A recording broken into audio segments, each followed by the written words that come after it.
Hello fellow YouTubers, my name is Mike Savage, and in this video we're going to talk about the press brake that I designed and built.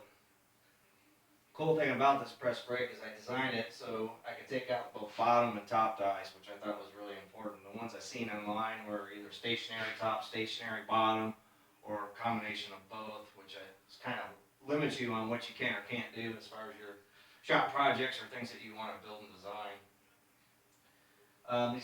These dies here that you see didn't look like that when I got them. I scored them off a company I used to work for a couple years ago, and they were pretty rusted up and beat it up. So what I did is I sanded them and ground them down, and then even polished them. Spent about a whole day on it actually to get them to look as good as they do right now. All the material for this was actually scavenged from different jobs over the years that I accumulated, and so basically it's all free.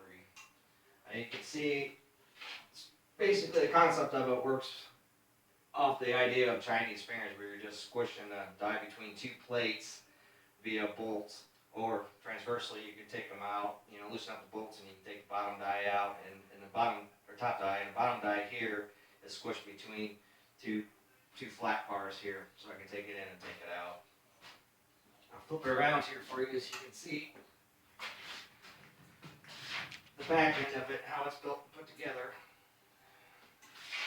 Really nothing to it. It's pretty common sense and it's simple, but it's an efficient design, and to be honest with you, it's the best thing that I've ever built. It's the coolest thing, I think. And what you'll notice here, it all operates off a bottle jack. Nothing fancy. One of the things I don't like about it is I got cheap and decided to save some money, and I bought some paint from a chain store here in Ohio called Ollie's Outlet, and they're kind of like just a little bit above a thrift store, and a lot of stuff is garbage. And yeah, I saved a few bucks on a paint job, but what we have here is a paint job that looks like shit. But it is what it is. It'll keep it from rusting. What else do we have here? So to show you how it operates, it's pretty simple. Most of you probably have operated a bottle jack before, so this will be the groundbreaking information here. So, anyways, let's take a piece of flat metal like this, put it in here.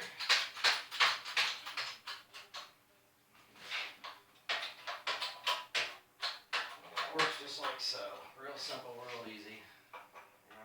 It's not rocket science. Just hillbilly fabrication at its best.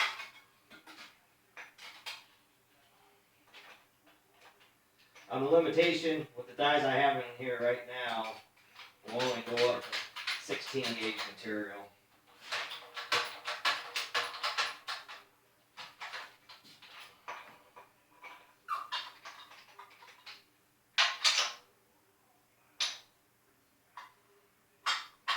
And as you can see here, these are nice, crisp, clean bends.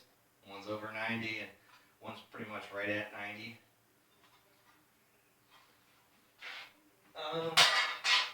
There are some things I want to do in the future.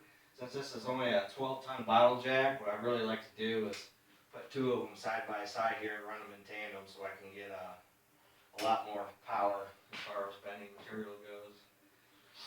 Here's a little tool I designed to remove the top and bottom dies. It's common sense, pretty simple. I put wheels on it as well so I can move it around. One of the problems I have in my shop, at least, is I'm running out of fucking space. So it's easier to put shit on wheels and move it out of the way when you're working on different projects and so forth. But other than that, I'd say it does really well. It does what I intended it to do. I still need to score some more dies or make some more dies, either or. But that's pretty much it. And if you have any questions or comments, write them down and let me know.